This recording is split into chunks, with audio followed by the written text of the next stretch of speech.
I don't fish alone a lot, but I have had some pretty profound moments by myself, just spiritually, when just like good for my soul and just connected to something bigger than myself and feeling very small. I used to camp up here when I was a kid. I remember one day in the Wooden Service, they asked, "Where do you want to be in 5 years in this outfit?" And I remember saying, "District Game Warden in Rangeley, Maine." And I got there in 3 years, so I was very fortunate. Grief is just this great big bag of love, but it ain't got any place to go. It changes how you look at everything. It changes how you think. It changes everything for the rest of your life. Welcome to the Flyline Podcast, where we enjoy the interesting stories behind the legendary guides and luminaries connected to Maine fishing. I'm Michael Jones. Today, I'm joined by Roger Lambert, Tenley Skolfield, and Mark Latti to talk about the Friends of Fly Rod Crosby. This conversation centers on honoring Cornelia Fly Rod Crosby, Maine's first registered guide, and the campaign to commission a life-size bronze statue in her likeness at the new Maine Department of Inland Fisheries and Wildlife headquarters in Augusta. It's a project rooted in legacy, recognition, and a desire to ensure her legacy continues to inspire future generations. In this episode, Roger shares how Fly Rod Crosby's roots in Phillips, Maine, and her pioneering role in guiding moved him to help wave her flag and bring broader awareness to her impact on Maine. Mark explains why IF&W supports the effort and how the statue will welcome visitors at the entrance of the department's first permanent headquarters along the Kennebec River. Tenley reflects on her own journey as a master Maine guide, her years operating a guide service and fishing lodge, and what it means to become the first recipient of the Fly Rod Crosby Award for Service. Together, we explore Fly Rod's influence as a writer, tourism promoter, and advocate for early conservation ideas, along with the thoughtful design of the statue, the attention to historical detail, and the work still ahead to bring the project across the finish line. It comes with great pride to share a conversation about preserving one of Maine's most important outdoor legacies. Roger, Tenley, and Mark, welcome to the Flyline Podcast. Great to be here, Mike. Thank you, Mark. Appreciate it. Roger, Tenley, thank you for joining us. No, thanks for having us. Let's talk a little bit about why we've brought the audience into this conversation. This is a little of a non-traditional podcast for our format, but it's also relevant because Fly Rod Cornelia Crosby was the first registered Maine guide. And I've talked about her at times during previous episodes. And last year and some of the episodes for this season during the Flyline Flashback, we've talked about this fundraising effort that we're all a part of. And I want to take a deeper dive into what this really is, what we're trying to accomplish, what successes we've had, what failures we've had. And I think that the three of you, Roger, Tenley, and Mark, can talk a little bit about the different facets of what this fundraising program is. Roger, you called me this springtime and said, "Michael Jones, I want to have you join this group." What was this group? Well, Fly Rod, she's a champion of Maine, and I always felt years ago I was stimulated to think more about her. Not that I didn't think about her a lot anyway. My mother actually knew her. How about that? I knew she'd been nominated by a friend of ours, Bill Pierce, who I know a lot of us know, to the Maine Women's Hall of Fame. So I was more interested. I sure as heck wanted to get to that.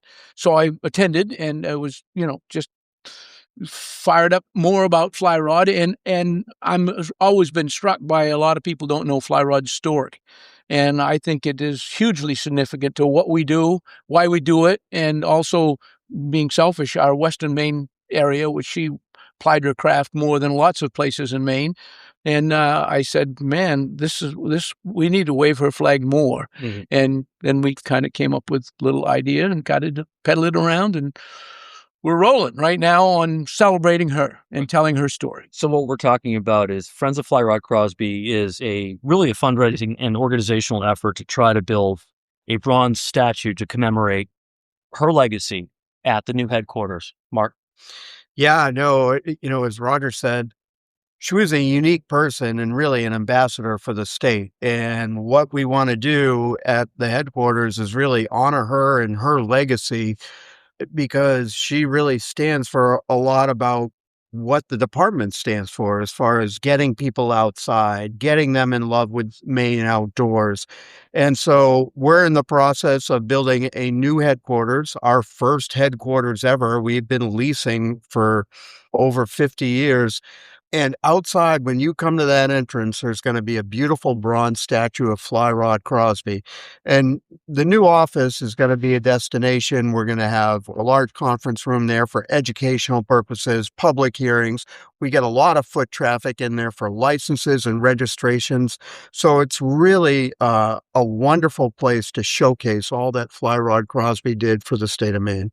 Perfect. Tenley, let's talk just a little bit about your role, and then I want to talk more in depth about who each of you are. Sure. Yeah. So, Tenley, let's talk about how you got pulled into this. Yeah. It started with Roger, as many of us were. He did the outreach.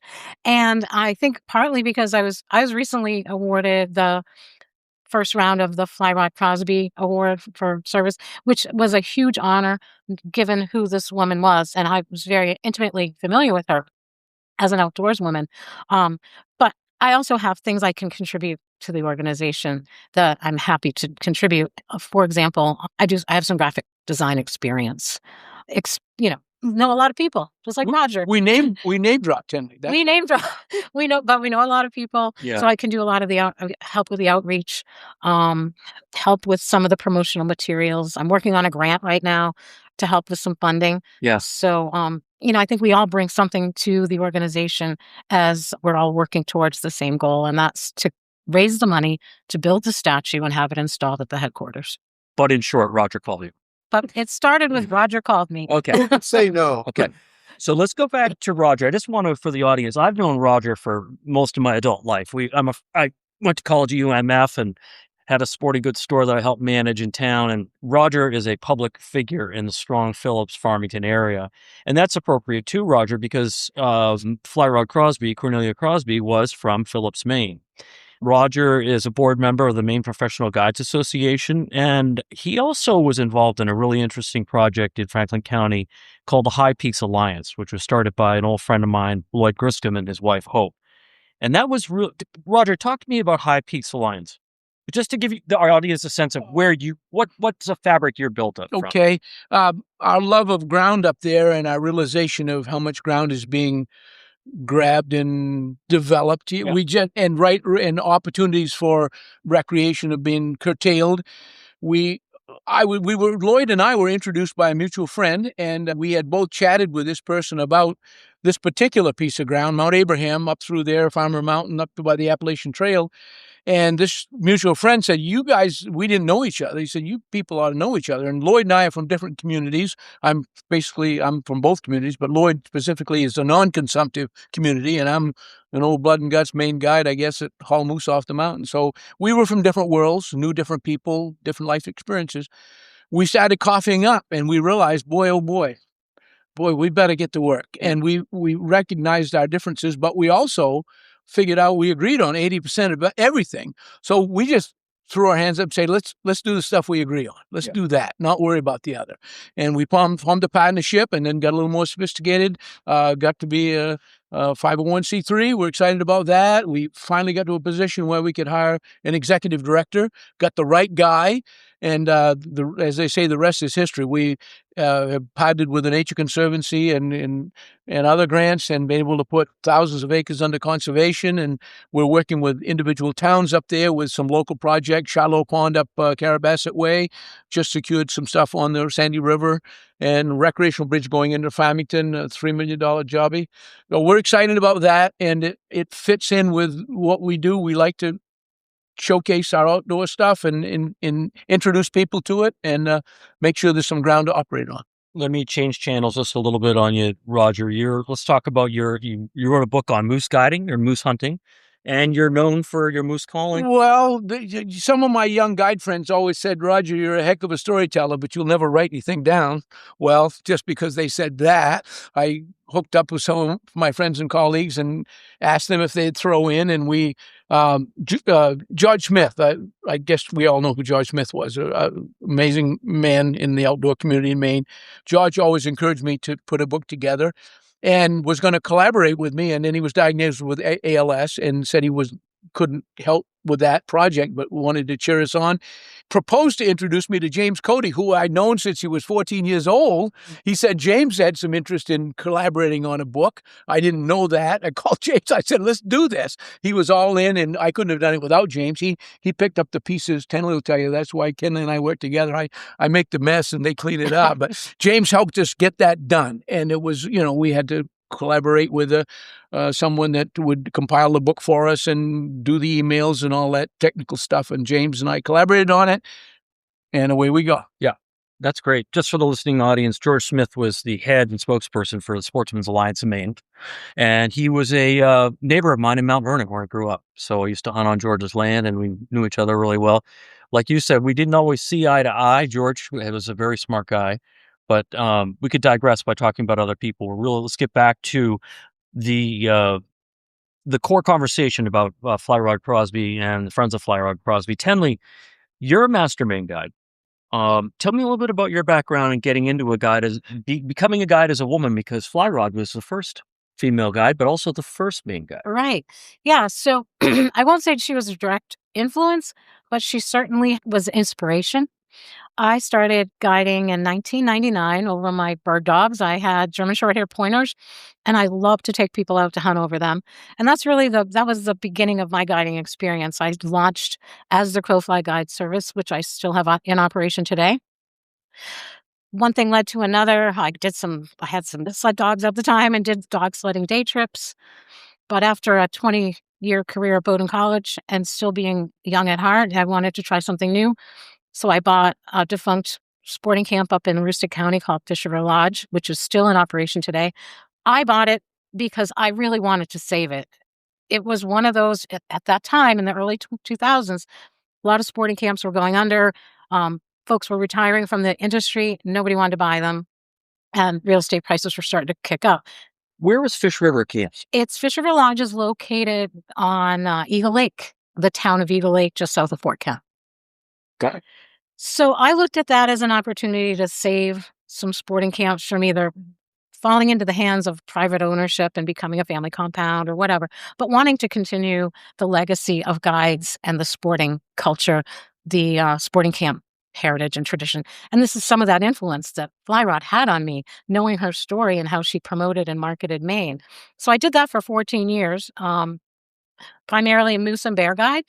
Not so much with the upland birds, just because the seasons tended to overlap, and moose guiding can be very time-consuming, scouting and then taking your clients out and whatnot, and then running the business. So that was that until I left in 2017, and here we are. You were successful at handing the reins, to some new owners, and they're still in the business today. Good. Took a little different turn. They're not focusing so much on the hunting and fishing end of it, more the recreational aspect, but it's still a sporting camp. And if you need a place to stay up there to hunt and fish, they have beautiful cabins to offer. Thank you for sharing that. That's excellent. Congratulations. So we both worked at Bowdoin College. Yeah. What did you do for Bowdoin College? So I was an administrator in the world-renowned college food service industry.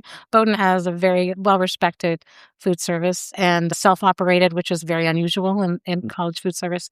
So it was really quite an opportunity to learn learn how to navigate food service, Right. which blended tremendously in running my lodge and feeding people.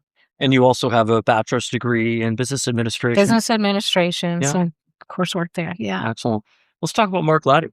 We don't have a household name if you're into IF&W. You do a lot with the media, Mark.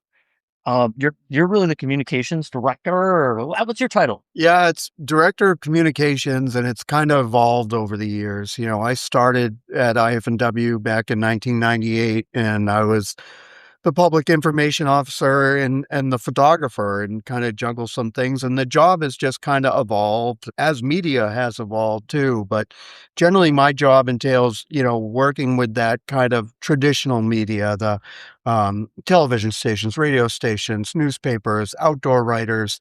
And that's where my job is, trying to promote what the department does and promote hunting and fishing in Maine. Do you also get involved when there's a big snowmobile accident or anything like? You're kind of the spokesperson that the media turns to for what does the Warden Service know about this? Yeah, so if something happens, as far as that involves the main outdoors, whether it be a snowmobile crash, a boating incident, somebody may be lost in the woods or waters of Maine. If we're involved, the Department of Inland Fisheries and Wildlife, which the Warden Service is a bureau within the department, I'm the one who interacts with the media, provides the information. If we're looking for more volunteers on a search for somebody who's lost in the woods, I'll work with the media to get that out. If there's somebody who may have passed away in the Maine woods, whether drowning or some other kind of unfortunate accident, I'm the one who's involved in that as well. What other hats have you worn? You said you've been in the department since 1998. What other hats have you worn? Yeah, for 3 years, I was the director of communications at Sugarloaf USA, promoting, getting outside. And before that, I worked for different newspapers. And then in the middle of my career at IFW, I also worked as an outdoor columnist for the Portland Press Herald and Maine Sunday Telegram. What is your background before that? Where did you study in college? So I was a history major because that's about the only thing that I could pass. I started out as an English major, but that didn't work out too well. But one of the things, I took every journalism course I could, and was the editor of our university newspaper, and then continued that once I got out. Fantastic. Thanks for sharing that.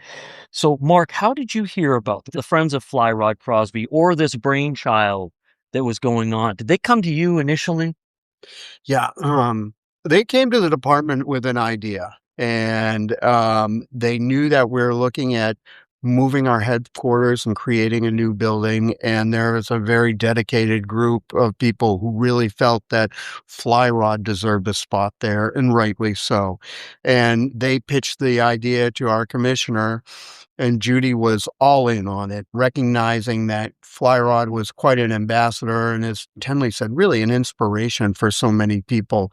And it really fit in well with what we were trying to do. So it was really a no-brainer for the department to get behind this project. And the commissioner wrote a letter, Roger, to the Professional Guides Education Fund, trying to get a grant. She did. We've had some fabulous support. And Governor Mills wrote a wonderful letter for us. Chandler Woodcock, a wonderful letter. Senator King, Senator Collins for support. Just to give you a quick note on how we're structured, there's an entity called the Maine Guide Education Fund. Right. It's an arm, kind of, I guess, cousin of the Maine Professional Guides Association, but it's a 501c3. Right. And we approached them, and they were kind enough, really a huge help to us, to be our fiscal agent. So our contributions can go through that organization and can be used for tax purposes, et cetera, et cetera. And they're doing a lot of paperwork for us too, which we really appreciate. God bless them. But they're our fiscal agent and kind of partnering with us. And just recently, we were awarded a nice grant from them, financial grant, as well as a grant from the Maine Professional Guides Association. So these letters sure did help. Yeah. When you get letters from the commissioner and the governor and some senators, if it isn't from Tenley, those count. Yeah, and this letter from the Commissioner Judy Camuso to that group, the Professional Guides Education Fund, is an ask. It sure is. And she wasn't asking for money; she was looking for support, and that came in that form that you just described. Judy has been so helpful with this. We presented the project to her, and just from the get-go, she visualized this was a perfect fit for what we're about. We guides in the department. We're all in this together. We enjoy the outside. We like to share it. We like to educate, and this is all about this and how Fly Rod fits. And she's our gal. We're glad to think of this is going to happen. And for my entire adult life and my entire professional guiding life, the Maine Professional Guides Association has always worked in concert with IFNW. If it's from licensing guides to working on advisory committees. Talk a little bit about your role that you've had with, some of the things you've done with Department of Inland Fisheries and Wildlife, Roger. Well, I've done a couple. I get on some committees from time to time. I'm very interested in moose. I was on the 15-year plan, was invited to be on that plan. I enjoy my relationship with them. Once in a while, they'll ask an old guide a question or two. I'm very interested with some of the projects that they do. Anyway, I'm in the woods, but they're very receptive to what we ask. And speaking from the Maine Professional Guides Association. We have quarterly meetings with them. They're interested in what we're thinking and what we're suggesting because it benefits us all. And I'd have to characterize it as a wonderful working relationship, and I'm proud to be on that. I've been proud to. I've just recently retired from the board after 2 stints, but been proud to be on it. And still, I was at a meeting in Rangeley last night on some stuff. So Yeah, still in. when we started up today, Mark, you guys are talking about something with regards to moose hunting and some changes. We won't talk about that, but talk a little bit about the relationship between IFNW and the Maine Professional Guides Association, if you would. Yeah, no, I mean, that's really a perfect symbiotic relationship when you think about it. If the guides are doing well, the department's going to do well. If the department's doing well, the guides are going to do well. You know, we work to maintain healthy fish and wildlife populations, which, you know, benefits the outdoor economy, which benefits the Maine Professional Guides Association. The more they do some of their marketing, going to shows, you know, reaching out to regional audiences, trying to attract people in Maine, they're going to come here and buy the license, and they're not going to come just once. They're going to come multiple times. So, you know, what we do, we work together on a lot of things, and it benefits us both. Yeah, it's absolutely. I mean, I think of the Warden Service, the biologists, and also the guides as all ambassadors of the state. Yeah. The Landowner Relations Committee, which is a hybrid committee at state level, I was pleased to serve for our Guides Association. We have a seat on that board, and that is as important as anything, landowner relations. So it's working. Yeah, and all of these things that we're talking about, not really the Warden Service, but these were all things that were important to Fly Rod Crosby. Tenley, let's talk about the impact that you think Fly Rod Crosby had on bringing people to basically putting Maine on the map. Yeah, well, we can all just imagine for a minute, you know, a trainload of goodies headed off to a big sporting show somewhere in the Midwest, and a log cabin and taxidermy. On the train. On the train, took it out there, got all set up. It was quite an attraction. And who stood front and center, but it was Fly Rod Crosby, who would talk to people coming through these shows and talk about the wonderful resources that Maine had to offer, wildlife, fishing, and all that. So she was really our first, if we want to call her, tourism promoter. And that's really what started to put her on the map, and Maine on the map nationally. Right. And When TR came to Maine, Fly Rod was on the party that guided Teddy Roosevelt. She was a player. One of the interesting little quick stories about her holding court, if you will, at Madison Square Garden in the old days. She was the center of attraction, and there was a big group around her and lots of interest, and she was holding court. And afterwards, a lady daddled up to her and she said, Fly Rod, she said, you're such an interesting person and got such great stories. She said, I'd like to meet your husband. And Fly Rod said, so wouldn't I. She never married. But I looked at that. She was so committed to what she did. She was so involved. The railroads, actually, she was an agent for the railroads. Because she wrote for the Phillips Phonograph, and that was syndicated in many, many newspapers across the country. And this just stimulated and highlighted what was going on in Maine, and she featured many of the places.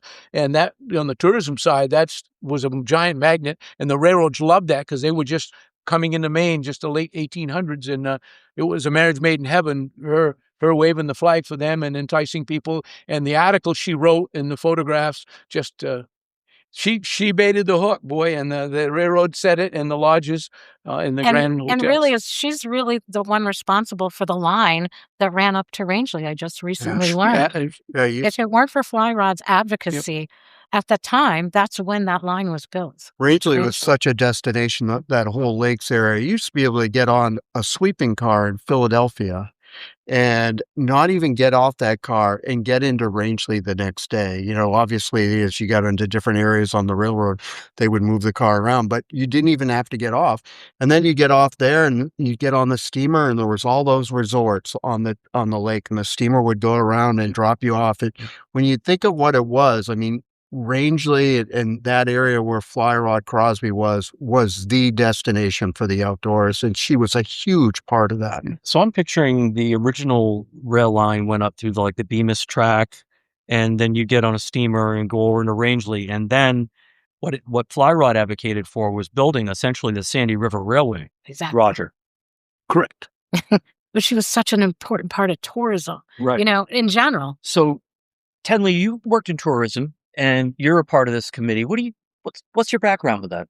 Yeah, so when I had my lodge up in Augusta County, I sat on the Augusta County Tourism Board, and it was really important for me to have a seat there because I realized, having grown up in Harpswell, southern Maine, guided a lot over in Rangeley, and now owning a business in Aroostook County, I thought, I'll just hang out my shingle and people will come. And I realized it's not that easy.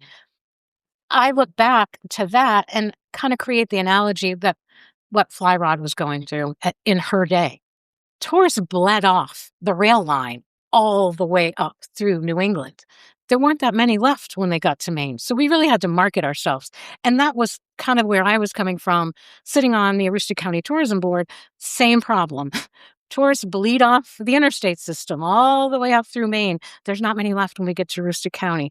So here, I saw my role, again, influenced, inspired by someone like Fly Rod to try to solve that problem and get more tourists to come to northern Maine, as she was just trying to get more people to come to Maine. Right.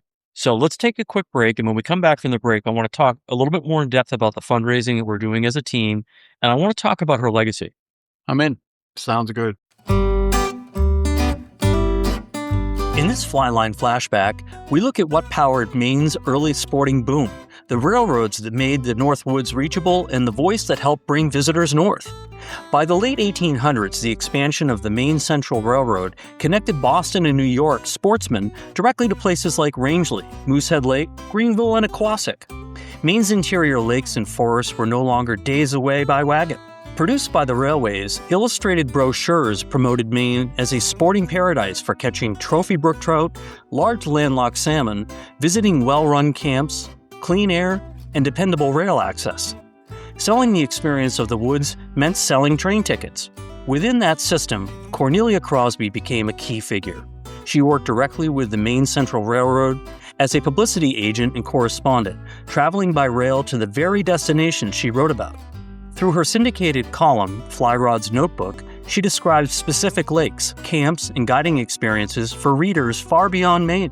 In 1897, she was formally connected to the state's fisheries and game promotion efforts, representing Maine at sporting shows and public events. She spoke about game laws, guiding standards, and the importance of sustaining fish and wildlife populations. The Rangeley Lakes region offers a clear example of this combined effort. Its rise to national prominence in the late 19th century was tied to rail access, coordinated promotion, and a growing reputation for trophy fish and professional guides. Crosby's writing reinforced that image, presenting Maine as wild, productive, accessible, and responsibly managed. She understood something essential. Tourism depended on healthy wildlife. Strong game laws and ethical guiding weren't just principles, they supported the long-term appeal of the region. The reliable railroads and Crosby's storytelling helped present Maine's outdoors to the rest of the country and shape its reputation as a premier sporting destination.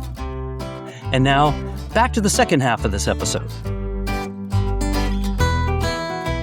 Let's come back from the break now. Let's talk a little bit about Fly Rod's legacy.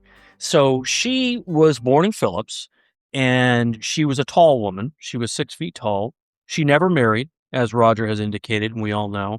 When I was working in Farmington, the book was just released on her life and legacy, and the photos inside that book, it's no longer in print, but that book I was glued to it because she was just absolutely fascinating to me.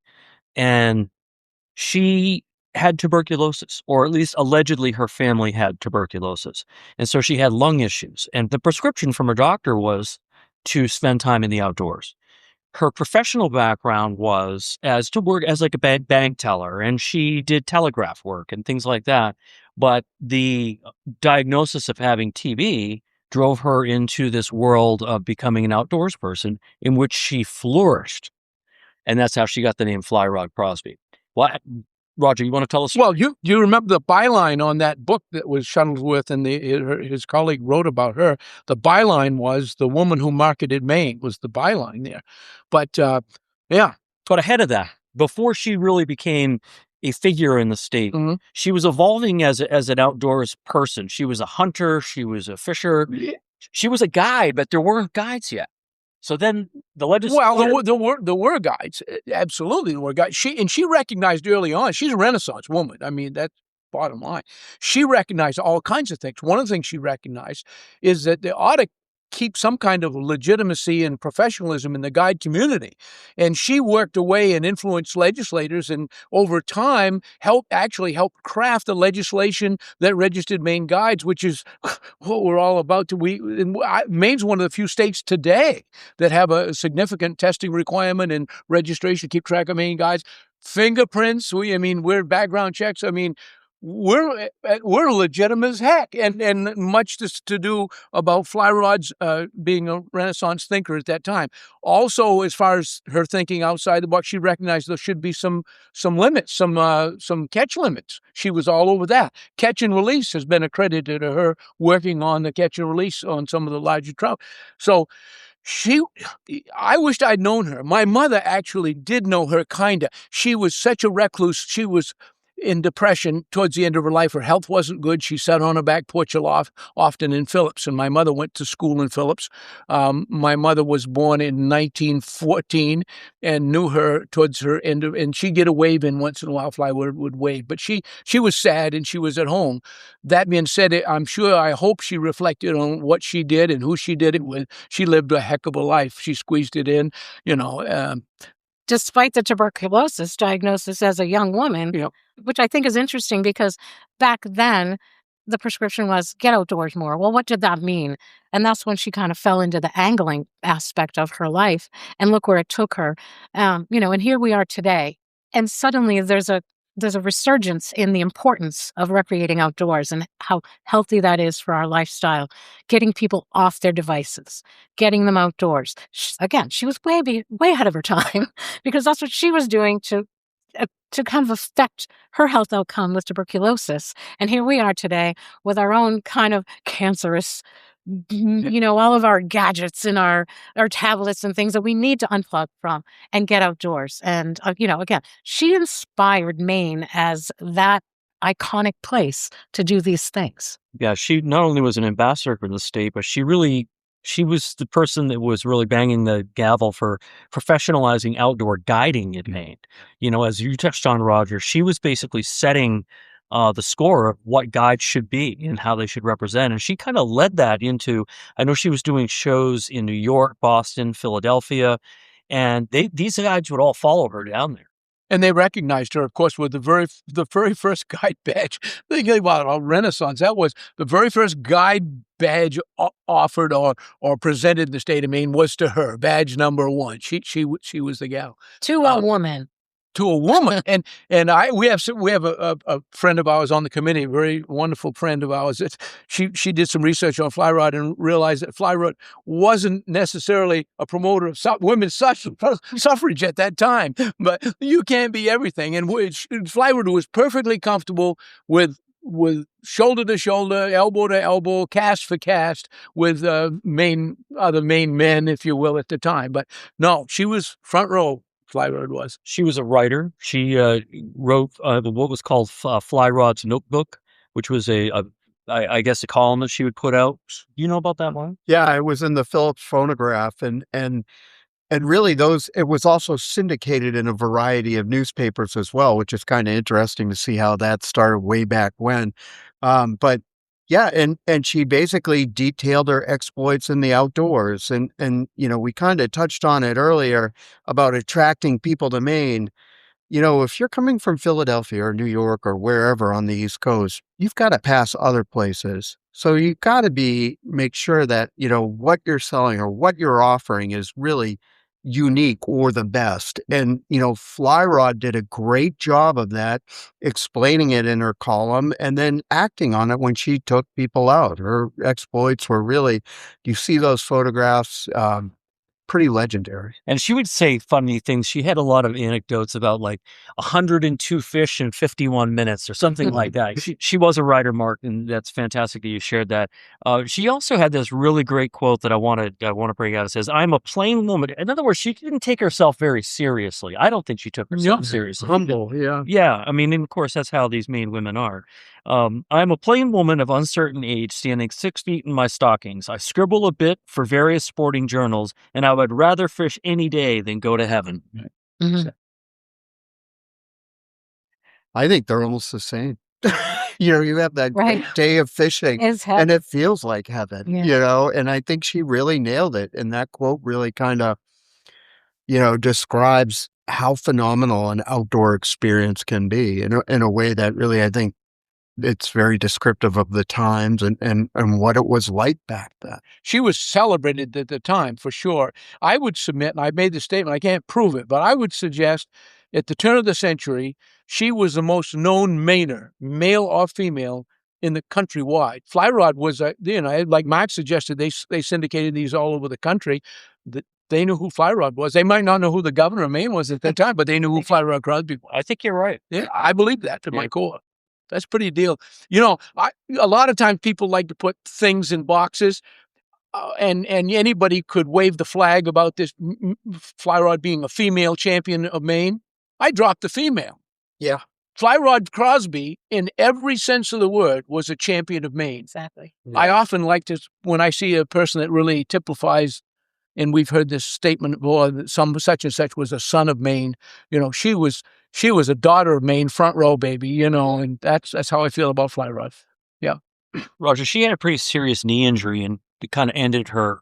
she fell off a dock at Lewiston, I think, Auburn, wasn't it? And the thing that amazed me in reading about that was that she went to the hospital there, and it was happened to be a Catholic hospital, and some nuns took care of her at that time, and she was so impressed with their care and their religion that she hadn't been exposed to, she converted to Catholicism, which is, I didn't know her personally, but I guess I'm still surprised at that in as busy as she was, outdoors she was, it meant a lot to her. It meant so much to her that she built a church up in Rangeley. It's called Our Lady of the Lakes Catholic Church. She fundraised. She knew people. She fundraised for that, got some contributions, and built that church in Rangeley. Stands there today, Our Lady of the Lakes. I'll tell you, big doings. How many of us are going to champion a project and see it through? Yeah. Yeah. Well, that's what we're doing right now. That's what we're doing. Well, it's a homework. And she inspired us to do that, didn't she, Mark? She did. She did. Yeah, she did. So let's recap. What she was doing is she was being paid by the railways to promote what was going on. So like to Tenley's point, if you're up in Aroostook County and you're trying to promote a remote area, or you're in Rangeley, or you're in Greenville, and the only way in and out of town is the railway, Cornelia was charged with trying to promote these destinations, write about them, talk about them. And if you get your hands on one of these publications, in the back of them was all the advertising, much like a modern magazine that you see, and it would have the Kineo house. That place, that's right. So she was an incredible ambassador, not just a guide, but an ambassador for the state. And that's how she earned her legacy. So what was the genesis of trying to get the commission made for her, the statue, Roger? Once we realized and were committed to do this, we thought we'd like to get someone hired on that could do the best job. So we consulted some people that are in that realm of art, and they made a few suggestions of people that we should contact. And there were two of them from Maine at the time, and this lady, Erin McCarthy, from Massachusetts. So we sent out requests for conceptual drawings, et cetera, and by golly, and actually invited them to do some maquettes. I believe they're called models of what they'd like to do. The artist from Maine did do a maquette, which we liked okay, but it really didn't light a fire under us. But this lady down in Massachusetts, very well recommended, who is her specialty is the human body, human form, which is kind of different than other types of statues that there are. She came very well recommended, and we saw her sketches and her concepts of what it ought to look like. And holy smokes, we recognized right on that that's the one. Yeah. I mean, the group had this concept of what they wanted to see. And so, a number of artists submitted their plans. And really, I think we were blown away by the sketches that Erin provided us. And not only, they were multiple poses, and Fly Rod Crosby, I think, she really captured, in some ways, some people say she wasn't the most beautiful lady at all, but she captured her with a smile and a smirk and brought a life to her that was really unique and separate from the other artists. And then just to see as she's progressed with, the smaller statue as a model, just the intricate detail on her dress, on the wicker basket, on the hat, on the angle, right down to getting models of reels for the fly rod that are time, from that time period. It's been incredible to watch her work. Yeah. So this statue, just for the listening audience, is going to be basically fly rod out and about. She'll be kind of climbing up over a rock with a creel of a fish in her hand, fly rod, and I want to say maybe even a gun over her. And a gun too. Carbine impact. Yeah. Yes, sir. Yep. And it captured who she was, and even for somebody who had never heard of her before, when they see this statue in front of our headquarters, they'll instantly get an idea of what she meant to the state and what an influence she was to the Maine outdoors. Will there be a plaque at all? Do any of us know? Have we decided on that? Yes, there will be. And it'll kind of explain to the unknowing observer who Cornelia is. Yes, why this is important to the state, why this is important to Maine's, outdoor world. Right. And our guiding legacy. Yeah. Yeah. Well, two kiosks out, that what they call them, out front with, and now we're trying to wordsmith that because you only have so much room and you want to tell the story with two, but we're hoping to do a backup inside, have some kind of a display saluting her. I wanted to mention one thing, Mike, you can speak to the fact that I think I reached out to you about the reel. Didn't we have some communication about the reel with you? I think so. I believe we did. Now, she consulted me about what the rifle ought to look like. And we talked about a octagonal barrel. Octagonal barrel. He said, so, I mean, she's a wonk for detail. And shoes, we went around about shoes and hats, and up the hill we go. And multiple models for the statue. Yep. Not only was, you would think like one model would be enough, but, no, she wanted someone who had fly rod's height, but also someone who had fly rod's facial structures. And so she couldn't get them both in one person. So she has two models. And really, she measured, from photographs, got an idea of like distance from eyes to mouth or nose to mouth, and has a model that, a live model that she's been working off of just to make sure that this statue is historically accurate. I never knew they had real model people stand there. I didn't know that. Yeah. And we've been able to, she's explained it to us, and we've seen how she started with that smaller model statue, the Marquette, basically creating a skeleton and then just with clay at first for the model, just making it come to life.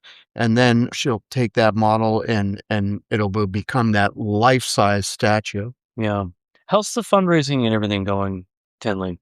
Yeah, we are off to a fabulous start. We have about a $250,000 budget to see this from conception to installation, and we're about halfway there. So there's some seriousness behind this. There's some real support behind us. But we have momentum, but we don't want to lose that momentum. Right. We still have a long ways to go. But I will say that there's been a lot of enthusiasm for the project and a lot of support for the project. And how do people give? Yeah, we could probably, the easiest way to find us for giving is to visit our website, which is friendsoflyrod.org. All the avenues of giving are there, whether writing a check, sending a check through Venmo, PayPal, whatever. Yep. And we also have a Friends of Fly Rod Facebook page where we post occasionally little tidbits of information about Fly Rod and updates on the project. Love it. We want you to become a friend of Fly Rod, and we want every opportunity for people to do that. And you can become a friend of Fly Rod at the Sportsman Show or go online. That's right. Again, it's friendsoflyrod.org, and then a Facebook page that you can follow for more information. I think it's kind of cute how we have different levels of donation. We have the Kennebago level. Yes. Bamacini Bell. Yeah, which is $10,000. So, there's never, I don't want anybody to think they can't give because it's too small. A $10 check helps us. Think of 1,000 people sending us $10. That makes a big difference. Sure. So whatever you can afford, we are happy to accept with gracious gratitude. Yeah. It's been a fun project. Just being, I'm part of the volunteer group as Roger has invited me to be on it, and I haven't been really that involved other than just getting a lot of the emails and putting in my opinion. But the fun part of it is like picking the hat. You know, when the Marquette came out, she said, "Well, I've done it with two different hats," and then we had to vote on that. And then The Rock, that was something. It was a point of, we have to make these decisions. What's this going to look like? We're the steering committee to do this, but at the end of the day, it's really important that we captured her. As Mark said so eloquently earlier, getting the facial expression right. She was not the prettiest woman, but she was beautiful in her own way. Yeah, she was. Yeah. So let's talk about the larger project, Mark. Not only are we putting this statue up, but what's going on for your department? Yeah. So, we've been a department without a home for, forever. We've always leased buildings in the Augusta area. And when you look at spending rent money for, over 60 plus years, this is a substantial sum. And so, Commissioner Camuso went to the governor first, and then to the legislature to try and get a building for this department and a permanent home, so we wouldn't be paying rent, because our lease ended at our old headquarters, and we struggled to find a new place, a temporary place. The legislature and the governor authorized money to renovate a building on the east side of the Kennebec River, where the state complex is. And so we're renovating a building there and adding on to it. And it's going to house, we've taken all our satellite buildings, one in Augusta, and moved the people there into the main building. We've also taken our staff from Bangor, the majority of the staff, and brought them down to Augusta. And they'll be housed in this new building that's going to have, ideally, all our biologists, the heads of the warden service, our I&E division, all our licensing people, plus storage for a lot of our equipment, as far as, snowmobiles, ATVs, also, publications, marketing materials, license materials. So really, instead of being spread out all over the area, we're going to be centralized right there on the state campus, where DMR is, where DEP is, where, agriculture, conservation, and forestry is. So if people have state business, they can go right there, and everything will be right there. On the banks of the Kennebec River? On the banks of the Kennebec. I'm picturing the old Amhi campus. Yes, that's exactly where it is. And is this, you might have said it, Mark, and I apologize. Is it a new building, or is it a renovation of an existing structure? It's a renovation of an existing structure. We've been working with the State Historic Commission in order to keep the building intact, but also making it functional for a modern day office.